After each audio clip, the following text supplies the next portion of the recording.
평범한 직장인이 꿈꾸는 소득으로부터의 자유. 난 꼭 소득자유를 얻어 항상 철없고 게으른 어른 게르니로 살 테야. 안녕, 반가워. 나 게르니야. 이번 영상에서는 파이코인 업비트 상장 신청 완료와 관련된 이야기를 나눠볼까 해.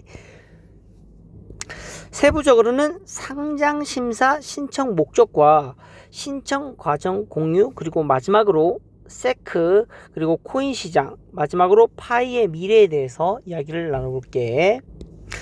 자, 먼저 업비트, 우리나라 최대 규모의 코인 거래소이지 업비트의 상장 심사를 신청한 목적에 대해서 이야기를 할게.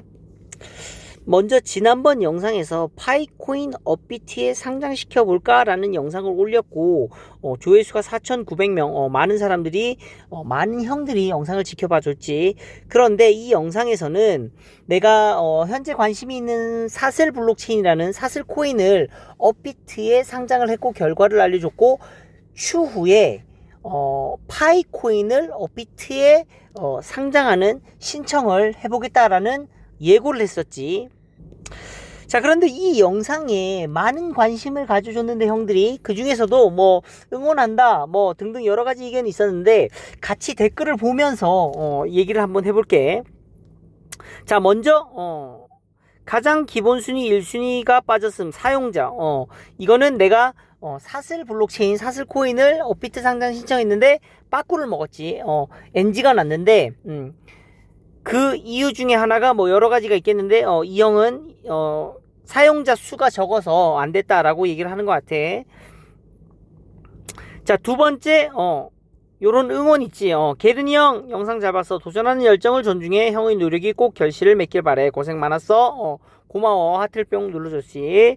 자, 다음 감사. 좋은 영상 잘 봤어. 좋았어. 자, 요 형은 이런 얘기를 하지. 거래소의 가장 중요한 조건이 빠졌어. 돈이 될까 안 될까. 코스피도 상장 폐지 조건에 있어. 거래량 부족 종목. 그럼 생각해봐. 사슬이가 거래량이 될까 안 될까. 파이는 될까 안 될까. 거래소 입장에서는 코인이 좋고 나쁘고 그런 거는 상관이 없어. 중요한 건 목적가 있는 거지. 목적이 있는 거지 라고 하는 거지. 결국 이 형이 얘기하는 거는 사슬 코인이 업비트에 상장되었을 때 그만큼 거래량이 발생할까? 즉 홀더지, 홀더. 지난번에 세계 최대의 코인 거래소인 바이낸스의 CEO지. 짱펑자오인가? 짱펑자오. 바이낸스 CEO가 얘기를 했었어. 결국은 바이낸스에 상장을 시키는 중요한 요소 중에 하나는 사용자 수라고 얘기를 했었지. 똑같은 맥락인 것 같아. 결국은 사슬 코인을 내가 업비트에 상장 시도했을 때 실패한 이유는 홀더, 사용자가 그만큼 없다라는 요소를 본 것 같아. 형은 그러면서 하는 얘기가 그렇다면 파이는 될까 안 될까라는 생각해 보는 거. 즉 파이는 홀더 수가 많으니 그래도 가능성이 있지 않을까, 이런 얘기를 하는 것 같아. 이 형은. 자, 밑으로 더 내려가서 볼게. 내 댓글 볼까? 내가 댓글 뭐라 달았는지. 공감해. 결국 거래소는 돈이지. 돈이 되는지 따지겠지 라고 얘기를 했어. 자, 그리고 뒤로 다시 돌아가서 제발 그런 거 하지 말자 라는 형도 있고, 감사해. 그 다음에 여기 니콜 형님한테 기싸대기 맞는 수가 있어 라고 했지 형이. 그래서 내가 댓글로 이렇게 달았지. 그렇겠지. 쫄린다. 오른쪽 왼쪽 만나서 때리겠지. 결국은 니콜라스가 내 기싸대기를 때리려면 나를 만나야 하는데 난 영광이지 니콜라스 형 만나는 거. 그래서 이렇게 달았고, 자, 요 형은 시도하지 마삼. 재단하고 관련 없는 개인이 상장 시도한다고 지들이 해준다고 말하고서 괜히 역효과남. 바이낸스 상장하면 지들이 알아서 상장시킴이라고 했지. 그래서 댓글로 내가 이렇게 달았어. 그러게 상장 안 시켜줄 것 같은데 그래도 업비트가 어떤 생각을 가지고 있는지 궁금해서 결국은 나는 상장 시도를 하겠다는 댓글을 달았는데 이 형이 대댓글로 이렇게 얘기했지. 하지마, 또라이라 그런다고. 자, 이 글을 보고 나는 좀 생각을 하게 됐어. 맞아, 진짜 이렇게 사람이라는 게 그런 것 같아. 부정적인 얘기를 하니까 부정적인 피드백을 받다 보니까 나도 나 스스로 내가 진짜 또라이 짓을 하는 건가? 괜히 시도하는 건가? 이런 고민을 하게 됐단 말이야. 그래서 사람이 참 주변에 긍정적인 피드백을 주는 사람들을 두는 게 참 좋을 것 같다는 생각을 했었고, 또한 진짜 밑도 끝도 없는 긍정적인 피드백을 주는 것보다도 좀 영양가 있는 피드백을 주변에서 받는다면 내가 앞으로 나아가는데 내가 어떤 행동을 하는 데 있어서 큰 용기를 얻지 않을까라는 생각을 해보는 계기가 됐어. 참 유튜브라는 이런 SNS 활동을 하면서 많은 것을 생각하게 되는 거지. 자, 그리고 아니 조건 완전 파이 아님? 근데 검토를 안 한다네. 이로 알 수 있는 건 형식적인 답변이구나 라고 답변을 했는데, 내가 댓글에 이 형이 쭉 얘기를 하면서 파이가 아니라 사슬을 했구나. 게르니는 개인적으로 사슬을 더 좋아하나 보네 라고 얘기를 하지. 이 형은 내가 지난 영상에서 파이를 신청을 한 줄 알았는데 다 보고 나니까 결국은 난 사슬을 신청했었지. 그래서 일단 눈에 보이는 것만 놓고 보는 거이긴 한데, 사슬은 메인넷이 벌써 있으니 두 프로젝트 모두 응원해. 그래야 모두가 잘 되는 거니까. 나는 사슬 파이코인, 현재 내가 관심이 있는 사슬 코인 파이코인 두 개 다 응원하고 있어. 자, 그리고 쭉 내려가다 보면 KYC도 안 되는 코인을 누가 상장해 주나 이런 글도 있고, 댓글에다가 그랬지. 그렇게 했지 라고 했지. 자, 그래서 그러면 결론적으로 다시 돌아가서 이번 주제의 이번 영상의 목적, 상장심사 신청의 목적이 그럼 무엇이냐? 나는 저런 긍정적이고 부정적인 여러 가지 의견을 댓글을 다 받았지, 지난 영상에서. 그래서 나도 스스로 고민을 했어. 이거 할 필요가 없을 것 같다는 생각도 든다라고 생각을 했는데, 또 한편으로는 어떤 생각이 드냐면, 당연히 심사 거부를 받을 확률이 높을 것 같다는 생각이 들어. 여러 가지 피드백을 봤을 때, 그렇게 생각해 봤을 때. 다만, 그래도 내가 이걸 하는 이유는, 이런 걸 궁금한 형들이 있을 것 같아. 과연 업비트 상장 심사 항목은 무엇이 있을까? 상장 신청을 할 땐 어떤 과정을 거쳐서 신청을 할까라는, 그런 궁금증이 있는 형들이 있을 것 같아서, 또 한편으로는, 진짜 이걸 상장 심사를 냈을 때 업비트에서는 지난번 영상에서도 얘기했지만 기술 분야의 관련 전문가들이 심사를 한단 말이야. 그래서 파이코인에 대해서 어떤 생각을 가질까라는 궁금증이 있어. 그래서 결국은 신청을 해보겠다라는 결정을 내렸어.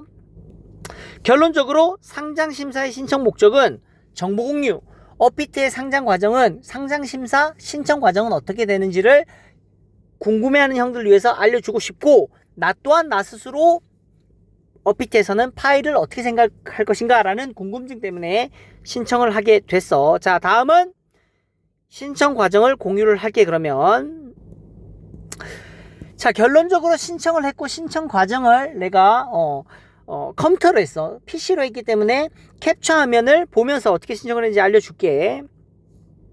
자, 먼저 업비트에 로그인을 한 다음에 고객센터로 들어갔지. 자, 그런 후에 고객센터 안에 여기 정책 및 거래 지원 문의라고 돼 있어. 이 거래 지원이라는 게 우리가 보통 얘기하는 상장이라는 거야. 상장을 이 코인 거래소에서는 거래 지원이라고 얘기를 해. 그래서 거래 지원 문의로 들어가서 정책 및 거래 지원 문의에 거래 지원 문의라는 항목이 있어. 이 버튼을 클릭하면 되거든. 이게 PC 화면을 영상으로 캡처를 해서 영상 안에 화면을 캡처를 하다 보니까 이 글자가 좀 깨지는데 요거 이해해 줬으면 좋겠어. 자, 그래서 거래 지원 버튼을 누르면 이런 공지사항이 떠. 업비트 거래 지원 정책과 관련하여 is listing at upbit.com 및 listing sg@upbit 계정으로 업비트 직원을 사칭하는 피싱 사기가 여러 차례 제보되었습니다. 이 외에도 업비트.com 도메인을 사용하는 피싱 계정들이 활동할 수 있으니 유의 부탁드립니다 라는 주의사항을 공지로 얘기해주고 있지. 자, 그리고 쭉 밑에 내려가서 요거 더 읽어줄게. 형들 궁금한 형들이 있으니까. 자, 또한 텔레그램 등의 SNS를 통해 사칭을 시도한 사례도 제보된 바 있습니다. 업비트 직원을 사칭하는 모든 종류의 피싱 사기에 주의하시길 부탁드립니다. 업비트 거래 지원 정책 관련 공지를 반드시 읽어주시길 바랍니다. 라고 돼 있지. 자, 더 읽어보면 업비트는 어떠한 경우에도 거래 지원에 대한 대가를 요구하지 않습니다. 신고하기 버튼이 있고, 거래 지원은 업비트 공식 홈페이지 거래 지원 문의 페이지를 통해서만 신청하실 수 있습니다. 신청서 작성을 완료하신 후에 발급된 번호를 반드시 확인해 주시길 바랍니다. 접수 번호가 기재되어 있지 않은 이 메일의 경우 업비트에서 보낸 것이 아님을 안내드립니다. 이 인증서는 업비트가 상장을 위한 후속 계약을 제공한다는 것을 의미하진 않습니다. 라고 공지를 하지. 자, 이번 심사를 통해서 이게 통과됐다고 해서 업비트에서 상장을 위한 후속 계약을 제공한다는 것을 보장하지 않는다는 얘기야. 즉, 이 사전 심사를 통해서 심층 심사로 넘어가는 단계 일부 과정이라고 생각하면 돼. 자, 그리고 지난번 영상에서도 얘기했는데 접수 번호를 외부에 노출해서는 절대로 안 된다고 하지. 왜냐하면 이 접수 번호를 통해서 업비트에서 회신을 줄 때 이 접수 번호에 대한 답변을 줄 거라고. 근데 이걸 노출시키면 누군가가 사칭한 사람들이 이 번호를 노출하면서 다시 또 사기를 칠 확률이 있기 때문에 이 접수 번호는 노출하면 안 된다는 거지. 그래서 나중에 접수 완료 메일을 내가 받았는데 거기에 접수 번호가 있는데 이걸 안 보여줄 거야. 가릴 거야. 자, 그래서 이걸 확인하고 눌러서 다음 페이지로 넘어갔지. 자, 그러면 다음 페이지는 거래 지원 문의라고 해서 업비트의 거래 지원을 원하는 프로젝트 팀은 거래 지원 절차에 따라 사전 검토를 신청해 주세요. 거래 지원 신청은 오직 본 공식 홈페이지를 통해서만 가능하다고 하지. 자, 그러면서 거래 지원에 대한 프로세스는 사전 검토, 지금 내가 하려는 거지. 그 다음에 이거를 승인을 받으면 세부 검토에 들어가고, 세부 검토에서 승인이 되면 거래 지원 심의를 위한 의결을 진행하게 되지. 자, 이런 과정을 거쳐서 결국은 업비트에 상장하게 되는 거지. 자, 그래서 난 여기서 사전 검토 신청을 눌렀어. 자, 그러면 여러 가지 항목을 작성하는 란이 나오는데, 프로젝트명을 파이 네트워크라고 쳤고, 이메일을 내 개인 메일을 작성을 했어. 자, 그리고 텔레그램은 내 개인 텔레그램 주소를 작성했지.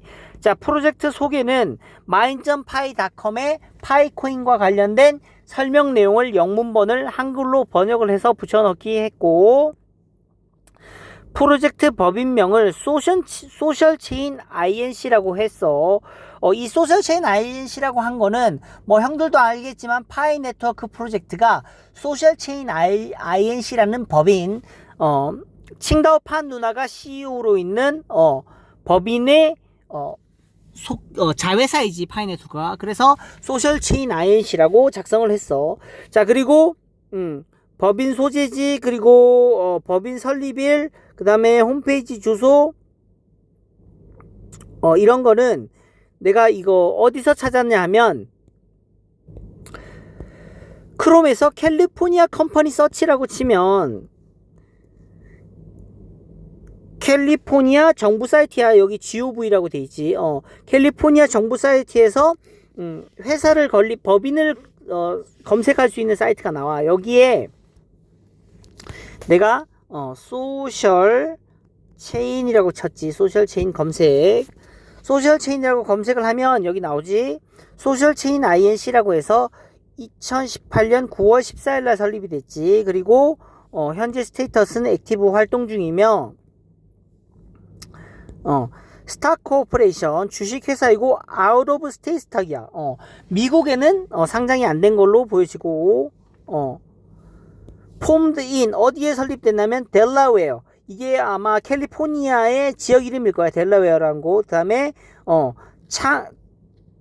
청디아 판, 우리 판 누나의 이름이 CEO로 돼 있지. 그래서 이걸 상세하게 눌러보면 2018년 9월 14일 설립 액티브 돼 있고, 칭다오 판 누나가 CEO로 돼 있어. 여기 상세 내용 막 들어가면. 그 다음에 어드레스 주소도 나와 있고, 그래서 여기 정보를 복사해서 여기 뭐 법인 설립일이라든가 법인 소재지 요런 거에 붙여 넣었어. 그 다음에 홈페이지 주소는 형들이 다 알듯이 mine.com이고, GitHub 주소는 GitHub 파이 GitHub 주소를 넣어놨어. 자, 그 다음에 투자 라운드라고 해서 투자처에 대한 정보를 넣는 란이 있는데, 요거는 어떤 정보를 넣었냐면 구글의 파이 네트워크 컴퍼니라고 치면 여기 피치북이라고 그 회사의 투자 정보라든가 이런 거, 회사 정보를 이제 회사의 가치라든가 투자 정보에 대해서 확인하는 사이트가 있는데, 파이 네트워크 컴퍼니에 대한 투자 정보를 확인해 볼게. 자, 이 페이지에 들어가면 파이 네트워크에 대한 정보가 이렇게 쭉 나와 있고, 그 다음에 홈페이지, 파이 네트워크 홈페이지가 맞고, 아래로 쭉 내리다 보면 여기 투자자 정보가 나와 있어. 투자자 정보에 투자자 이름이 율루라고 읽나? 뭐라고 읽나? 율루 벤처스라는 투자자가 나와 있고, 인베스터 타입, 투자 타입은 벤처 캐피탈이라고 돼 있지. 자, 그래서 율루 벤처 캐피탈이라고 해서 투자 라운지에 넣었어.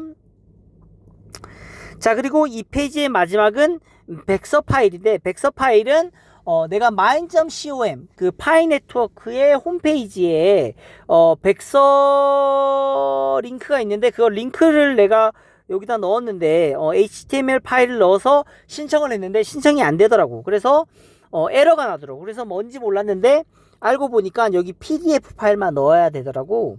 그래서 파이 네트워크 화이트 페이퍼 백서라는 것을 구글에다 검색을 하면 누군가 친절하게도 PDF 파일로 변형된 자료가 있어서 그걸 다운로드 받아서 업로드를 했어요, 여기에. 자, 다음 페이지가 있거든. 자, 다음 페이지는 토큰 정보 페이지야. 이 부분이 조금 나도 좀 애매하긴 한데, 토큰과 코인의 차이를 형들은 알지. 코인은 메인넷, 블록체인 메인넷 기술을 보유한 코인이 코인이고, 해당 블록체인의 기술을 이용해서 토큰을 발행하면 그게 토큰인 거야. 메인넷이 없는 거지. 결국은 예를 들면 이더리움은 블록체인 메인넷이 있기 때문에 이더리움은 코인이고, 이더리움 블록체인을 이용한 여러 가지 토큰들이 많지. 예전에는 ICO를 할 때 이 이더리움 블록체인 메인넷 기술이 굉장히 어렵거든. 블록체인 메인넷 기술이라는 게 난제를 해결하는 그런 방법의 일환으로서 만들어진 거기 때문에 기술 난이도가 높아. 그래서 메인넷이 많이 없는 토큰들이 많지. 그래서 뭐 이것도 일종의 팁인데, 결국은 뭐 코인 시장이 망한다, 뭐 코인이 거의 다 뭐 전 세상에 뭐 1만 개에서 2만 개 정도의 코인이 있다고 하는데, 메인넷이 없는 코인, 즉 토큰들은 거의 다 사라질 거야. 내 생각이야. 뭐 내 뇌피셜인데, 내가 여러 가지 정보를 취합해 봤을 때 메인넷이 있는 코인들만 살아날 거라고. 뭐 2만여 개의 코인 중에 뭐 1%가 채 안 될 거야, 메인넷이 있는 코인들이. 아무튼 내 얘기는 여기 토큰 정보를 입력하라고 했는데, 파이코인은 메인넷이 있기 때문에 SCP라는 스텔라 컨센서스 프로토콜을 이용한 메인넷이 있는 코인이기 때문에 이 부분을 어떻게 작성해야 되나 말아야 되나 뭐 좀 고민을 했는데, 결국은 내가 사슬 코인을 상장시킬 때도 이 부분을 다 작성을 했거든. 그래서 내가 정보를 찾아서 쓸 수 있는 거는 작성을 했어, 결국은. 자, 근데 여기에 어떤 항목들이 있는지 보면 토큰 정보의 토큰 명에는 아까도 얘기했지만 프로젝트의 토큰 이름을 입력해 주세요. 예를 들어서 이더리움이면 ETH라고 하지. 그 다음에 프로젝트가 속해 있는 주요 부문을 입력해 주세요. 그 다음 토큰 표준을 입력해 주세요. 뭐 ERC20 같이 토큰이면은 이더리움 리퀘스트 포 커멘트라고 해서 이더리움 스마트 블록체인, 이더리움 블록체인을 사용하는 토큰은 ERC20을 만족해야겠지. 그래서 뭐 요런 여러 가지 것들이 있는데, 그래서 내가 작성한 건 요렇게 작성을 했어. 토큰명은 파이, 토큰 분류는 플랫폼 코인이라고 했어. 플랫폼으로 생태계를 가 있고 뭐 스마트 뭐 아무튼 뭐 플랫폼 코인이라는 건 형들을 찾아보면 알 거야. 그래서 플랫폼 코인이라는 것은 형들이 알아서 찾아보고, 난 여기 파이는 플랫폼 코인이라고 생각이 돼서 플랫폼 코인이라고 분류해 넣었고, 토큰 표준은 SCP, 그 다음에 토큰 스마트 컨트랙트 주소는 내가 파이코인의 블록체인 첫 번째 블록에 해시값을 넣었어. 그 다음에 뭐 이거는 뭐 이더리움 관련된 토큰을 만들어 본 형들도 알겠고, 관련 내용을 아는 형들은 알겠지만 스마트 컨트랙트에 대한 주소가 원래는 있는데 파이는 그게 아니기 때문에 파이 익스플로러에서 파이 블록에 첫 번째 블록에 해시값을 넣었어. 이게 아닐 수 있지. 뭐 아무튼 그렇게 넣었고, 익스플로러 주소는 파이코인의 익스플로러 주소를 넣었고, 토큰 유틸리티의 목적은 상품이나 서비스 거래의 목적이다라고 넣었고, 거래 지원 거래소에는 후오비 글로벌이라고 넣었어. 현재 후오비 글로벌에 파이코인이 등록되어 있지. 자, 근데 어떤 형들은 야, 저거는 뭐 가짜 코인이다. 뭐 파이코인에서도 그랬지. 파이코인 코어 팀도 저거는 파이코인이 아니니까 조심해라라고 했는데, 나는 지난번 영상에서도 얘기를 했어. 후오비 글로벌에 등록된 상장된 파이코인은 우리가 하고 있는 파이코인이 맞고, 다만 후오비라는 거래소가 일종의 도박을 한 것 같아. 미리 선점을 해서 오픈 메인넷이 오기 전에 이미 전 세계적으로 4,500만 명이라는 어마무시하게 많은 홀더들을 보고 자신들의 이익을 목적으로 파이코인을 상장을 시켰고, 다만 우리가 최고라는, 그리고 KYC가 완료돼서 마그가 완료된 형들 지갑 속에 있는, 메인넷 지갑 속에 있는 파이코인을 현재는 후오비 거래소에 입금시키거나 출금시킬 수는 없어. 이걸 막아놨어. 다만 후오비 글로벌 앱을 열고 내가 뭐 USD 달러 100달러를 충전을 한 다음에 여기 등록된 파이코인을 현물 거래 가격에 맞게 100달러를 산 다음에 100달러를 뭐 1달러 가치로 100개를 샀어. 근데 이게 나중에 가격이 올라서 1파이에 10달러가 됐어. 그러면 나는 10개를 아니지 100개를 1000불에 팔 수 있겠지. 즉 거래는 가능한데 내가 채굴한 파일을 입출금할 수 없지. 그래서 뭐 상세한 내용은 다시 그래서 여기서 내가 상세한 내용은 얘기 안 할게. 그래서 후오비 글로벌 거래소에 상장된 파이코인과 관련해서 내 의견을 알고 싶으면 지난번에 내가 올린 영상 파이코팀 vs 후오비, 이건 생각해보지 못했다 영상, 혹은 후오비는 왜 파이코인을 상장시켰냐, 이 두 영상에 내 의견을 다 실었으니까 형들도 한번 봐줬으면 좋겠어. 결론적으로 나는 후오비는 파이코인을 상장시킨 게 맞고, 후오비가 도박을 했다, 걸었다, 승부수를 띄웠다 라고 얘기를 하고 싶어. 자, 다음은 체크리스트를 다운로드 받아서 작성을 해야 돼. 자, 체크리스트는 뭐 PDF 파일이고 어떤 문항이 있냐면, 프로젝트 법인의 실체가 적법하게 존재하거나 디지털 자산 개발을 위한 커뮤니티 활성화되어 있다. 뭐 이런 질문, yes면 yes 하고 뭐 no면 no, not applicable, 뭐 이게 뭐지? 해당 사항 없음이지. 요거 하고 뭐 이런 질문들을 체크를 하고 스캔해서 올리면 될 것 같아. 자, 근데 나는 이걸 하지 않았어. 뭐 여러 가지 민감한 그 사항들이 있어서 나도 체크를 안 하고 그냥 올렸단 말이야. 지난번에 사슬 코인도 신청할 때 요거 작성은 안 했어. 그냥 요 파일 그대로 그냥 올렸지. 결국 아무것도 응답을 안 하고 그냥 올린 거야. 자, 그리고 마지막으로 트위터 커뮤니티 소셜 미디어 계정을 올리라 해서 파이 코어 팀에 250만 명이 지금 팔로우하고 있는 트위터 계정 주소를 올렸고, 다 작성이 다 돼서 제출하기 버튼을 눌렀지. 자, 그래서 마지막으로 제출 버튼을 누르니 안내라고 해서 넘버 이거 가리라고 했지. 아까 처음에 내 제출 번호야 가리라고 했지. 그래서 요거 이 문서가 사전 검토 신청이 완료되었습니다. 접수 번호를 보관해 주세요. 이게 접수 번호지. 이걸 보관해야지. 남한테 알려주면 안 되고, 접수 번호가 포함되지 않은 이메일은 피싱임을 주의하세요 라고 해서 확인을 누르면 끝났지.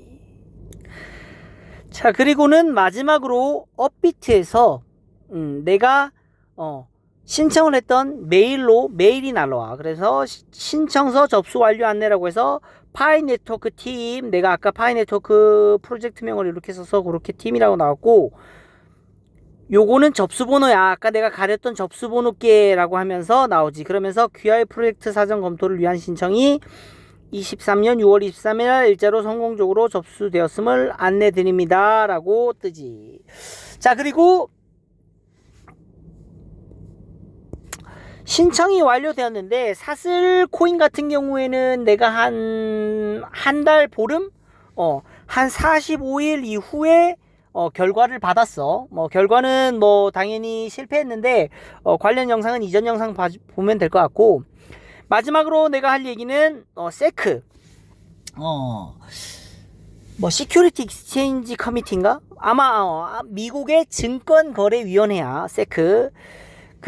현재 이 세크에서 리플도 그렇고 코인베이스, 바이낸스를 상대로 소송도 진행하고 있지. 왜냐하면 그 요점이 뭐냐면 증권 토큰이 한창 지금 핫한데, 이 증권이라는 거는 결국은 뭐냐면, 이 세크에서는 코인들을 증권으로 분류를 하려고 해. 증권이냐 아니냐를 분류하려고 해. 왜냐하면 증권으로 분류하는 코인들은 어떻게 되냐면, 증권이 뭐지?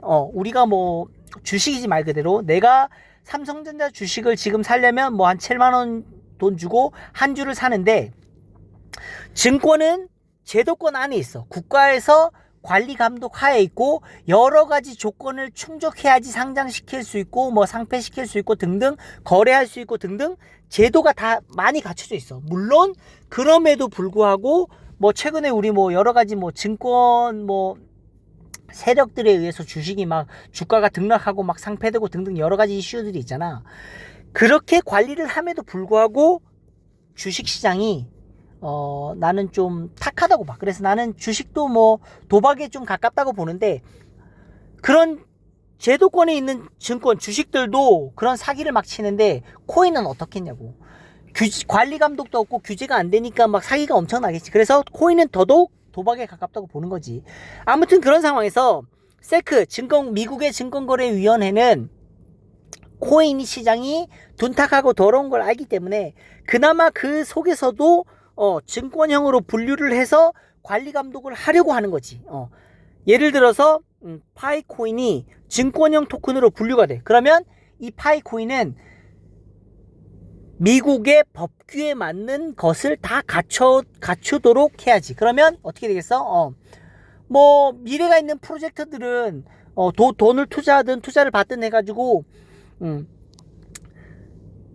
이 규제에 맞게끔 프로젝트를 더 발전시켜 나가겠지. 그러면 어떻게 보면은 이 파이코인에 더 좋은 방향으로 흐를 수도 있어. 근데 다만 더 좋은 방향이 아닐 수 있는 거는, 그만큼 규제가 들어가면 들어갈수록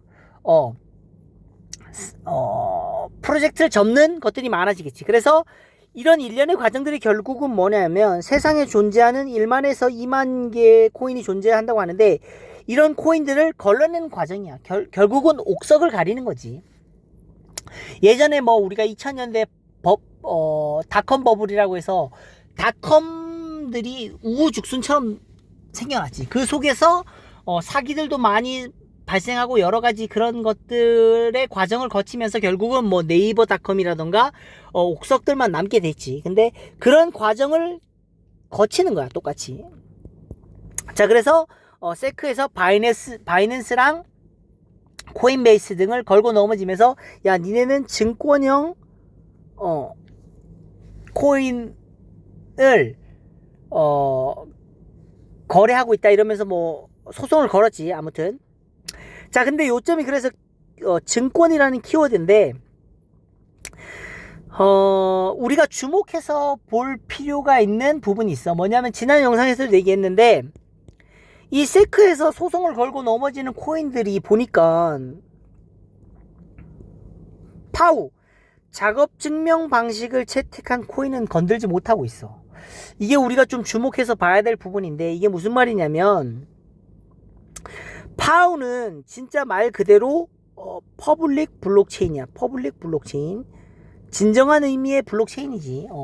이 퍼블릭 블록체인 파우 방식을 합의 알고리즘을 사용하는 대장이 뭐야?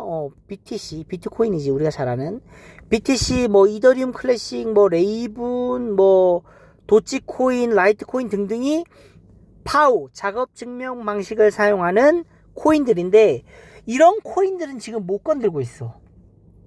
그래서 이 부분이 왜 우리가 주목해야 될 부분이냐면 파우를 사용하는 코인은 어떤 의미에서는 한편 이거 정답 아니야.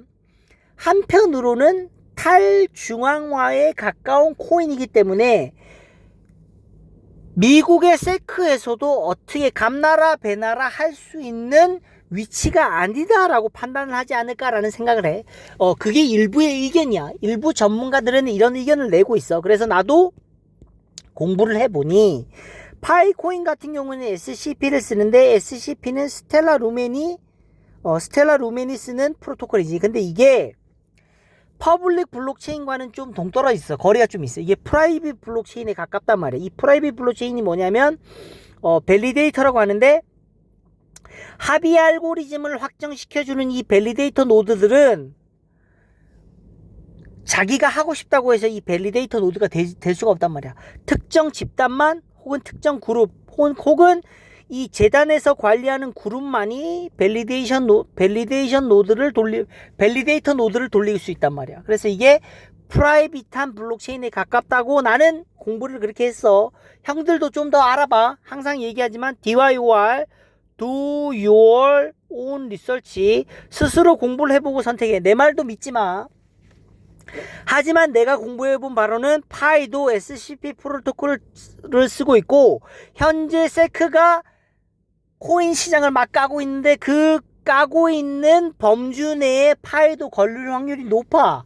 왜냐하면 프로젝트 팀이 버젓이 존재하고 코어 팀이 버젓이 존재하고 재단이 있기 때문에 탈중앙화 되었다고 보여지기 어려운 부분이 있기 때문에 이런 부분은 내가 봤을 때는 파이의 밝은 미래보다는 어두운 미래가 아닐까라는 생각을 해보게 돼. 그래서 뭐 모르겠어. 그렇다고 뭐 파이가 무너지는 프로젝트다 이렇게 생각하진 않아. 왜냐하면 파이는 일단 4,500만 명이라는 밀리언이 4.5 밀리언이지 4,500만 4,500만이라는 전 세계 어떤 코인도 달성하지 못한 그런 성과지. 4,500만 명이라는 사용자 베이스가 있고 트위터 계정 팔로우는 250만 명. 4.5 밀리언이면 450만이구나. 100만 1000만. 40.5 밀리언이 4,500만이구나. 그래 미안. 아무튼 4,500만 4,500만이라는 전세계 사용자가 있고 트위터는 250만 명. 세계 10위권 안에 드는 코인계의 많은 팔로워 수를 확보한 프로젝트야. 그래서 이 파이코인의 어두운 미래도 있긴 있지만 밝은 미래도 있다. 그래서 나는 소득 자유를 위해서 인트로 때 항상 얘기하는 거지만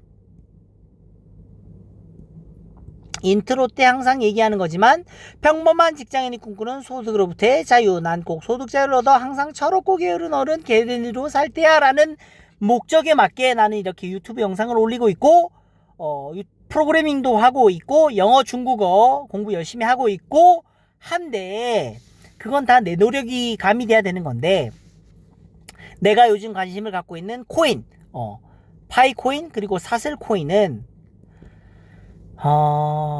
일주일에 한번 로또를 긁듯이 어떻게 될지를 모르는 프로젝트이기 때문에 미래의 우리의 미래, 화폐의 미래, 뭐 지난 영상에서도 얘기했지, 100년 만에 올까 말까는 기회의 시대에 살고 있다. 영상 참조해 주길 바래. 지난 영상 달러라는 기축통화가 100여 년 가까이 기축통화 역할을 하고 있는데, 여태까지 역사로 봤을 땐 100여 년 안에 기축통화는 계속 바뀌어왔어. 근데 지금 우리는 그 변화의 시기에 살고 있지만, 달러를 대체할 막강한 세력인 중국은 공산당이라는 체제가 위험 요소가 크기 때문에 달러의 바통을 이어받아 기축통화가 되기에는 조금 무리한 감이 있다. 나도 중국에서 한 6년 정도를 살면서 중국이라는 어마무시하게 큰 이 나라가 분명히 잠재 요소는 있지만, 그래도 나는 리스크가 많다. 그래서 달러를 이어서 다음 기축통화가 될 요소는 내 생각인데 좀 적지 않을까라는 생각한다. 그러면 그 다음 달러를 받아서 기축통화가 될 국가 아니에요. 달러 다음이 뭔가라고 생각했을 때 전문가들 의견 중에 코인, 블록체인을 사용한 탈중앙화된 코인이 다음 기축통화가 될 수도 있다라는 의견이 있기 때문에, 나는 사슬코인이나 파이코인을 로또를 긁는 기분으로 기대를 갖고 행복회를 돌리면서 하고 있다라고 얘기를 해주고 싶어.